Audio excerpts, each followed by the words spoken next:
He stood up as she entered. "I found some brandy," she blurted, nervous for no obvious reason as she deposited the tray on the table. There was something altogether too proud about his posture. "I thought you might like it."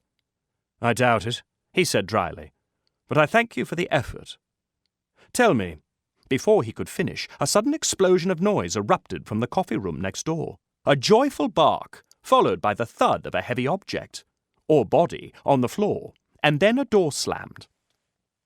"Oh, no," said Charlotte.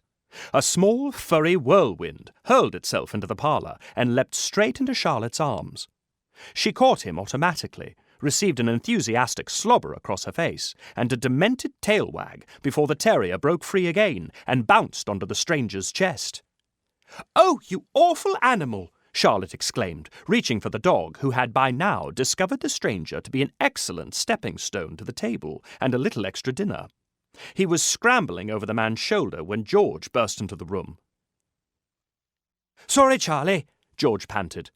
"Horry left the door ajar, and he bolted out before we could catch him. Oh, the devil!"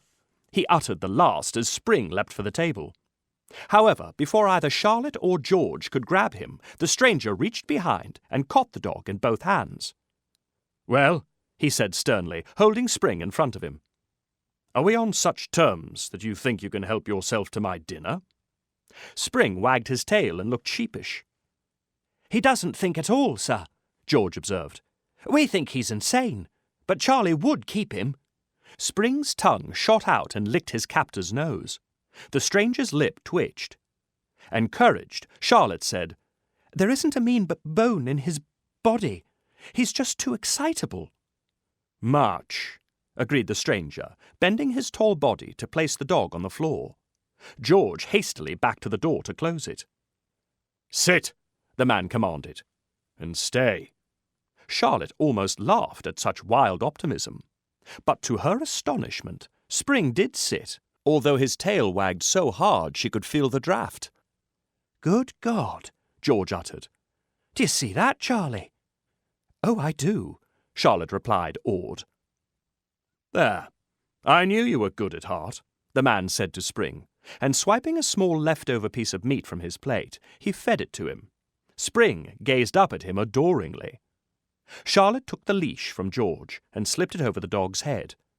"Thank you, sir," she managed. "And my apologies." "I suspect the gratitude should be all mine," the gentleman said obscurely, as she led the dog to the door. "Might I have a word?" Charlotte hesitated, then passed the leash to George. "Let's try to keep him calm now. No more games with him." George sighed. "Very well." He cast a quick grin over his shoulder at the stranger. "Sorry, sir, but you must admit, he is funny." "He is," the gentleman agreed with a faint twitch of his lip. He seemed not to be a great smiler, but George grinned back all the same and led the dog out. He only pranced a little. Charlotte held the door open for them, but did not close it behind them. The gentleman indicated the chair opposite his own. "Please join me." Her eyebrows flew up. "Oh, no, I couldn't do that." "Just for a few minutes." He met her gaze. "You have no idea how desperate I am to know what's going on." "Going on?" she repeated, playing for time. "Exactly. Come sit down. You may share my cheese if you wish, and I wouldn't make such an offer to just anyone." She continued to regard him uncertainly from just inside the door. He sighed. "Madam, you're no more the innkeeper's wife than I am, or his daughter, or sister. In fact, I begin to suspect he is not even the innkeeper, but your servant." "Well, if you know all that, there is nothing for me to explain," Charlotte said at once. His eyebrows flew up. "On the contrary, there is everything to explain. Where is the wretched innkeeper, and why are you serving me dinner?" She took a step farther into the room. "Truthfully, I have no idea where the innkeeper is, or any of his family or servants. The inn was deserted when we arrived. The boys were hungry, and we gave up waiting. So I went to the kitchen myself and heated up the stew. It seemed only fair to share, since you were in the same boat as us."